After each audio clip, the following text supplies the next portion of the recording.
ενθέτουν ο οποίος προσοχή μου κρίνουν τόσο στη δέση μου. Ευλόγηση των Κυρίων και πάντα δεν δώσουν το άνθρωπο για αυτού. Ευλόγηση των Κυρίων και πλέον θα πάνω σαν πόδες αυτού. Τον ευλετεύοντα πάσα να μοιάζουν τον αιώνα πάσιμο σου. Τον λυτρών να φθορά σου ίσου προς τα χαμένα της ελέγχη της τιμής. Τον ευλόγητρο αυτή τη κριτμία σου να κινηστείς ως τα ιδιούνια της, ο ποιόρ λίγο είναι Κύριος και κλίμα πάσης της δεδομένης.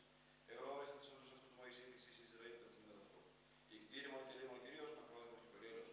Ού πιστεύω ο ιστής του Ιουδαίου στον αιώνα μηνύ. Ού κατά της μανίας ημών επί ουδέ κατά της αμαρτίας ημών να τα δοκιμή. Ό,τι κατά το ύψος του αιώνα της γης εκκρατέως ο Κύριος του έργου αυτού επί τους φοβμένους αυτών. Καθώς αναπέωσαν του τρέπεδεσμό, εμάκιον να θυμώντας ανομίας ημών. Καθώς εκτήρη πατηρίους, εκτήριζε Κύριος φοβμένους αυτών, ότι αυτός έβαλε του πάσμα ημών εμείς του χωρισμένα. Άνθρωπος ως συγχώρδωσε ημέρα αυτού ως οι άνθρωπος θα πρώτος εξαρτήσει. Ότι πνεύμα δείχνει αυτό και μην υπάρξει και ούτε πεινός εντέτουν το αυτό. Το δε έργος του Κυρίου από το αιώνος και έως το αιώνος των μεσοπτών.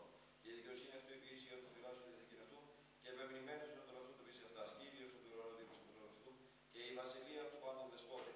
Ευλογείται τον Κύριο πάντες οι άγγελοι αυτού κρατεί ισχύει ποιον του λόγου αυτού, το ακούστε του φωνή του λόγου αυτού.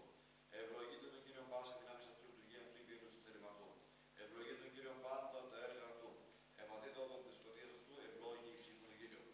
Εμπατήτω από τη σκοτία αυτού, ευλόγη η ψήφου τον Κύριο. Κύριε, είσαι άκουσο προσευχή με τι ειδικασίε σου, έχω με δικαιοσύνη σου και με τη με τον δρού σου, και πετύχει τον οποίο σου παζών.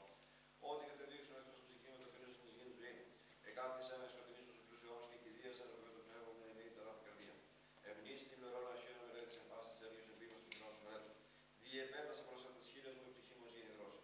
Ταχύ άντρους όλο Κύριε εξέλε το πνεύμα μου, δύο στρέψε το προσωπικό σου εγώ και ομοιαθήσουμε τις καταμένους της λάκου. Ακουστόν ποιήσω με το πρώτο ελαιό σου επισήλυψα. Νόρισε όλο Κύριε οδόν την μπορέσουμε ότι προσέφερε την ψυχή μου.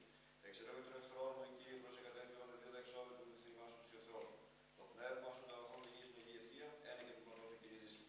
Εν τη δικαιοσύνη σου εξάξεις εκθρύψουν την ψυχή μου και εν το ελέγχου σου προσθέτω μου και απορείς πάντα σου στρίβοντας την ψυχή μου και εγώ προσύνη. Εισάγου όρπη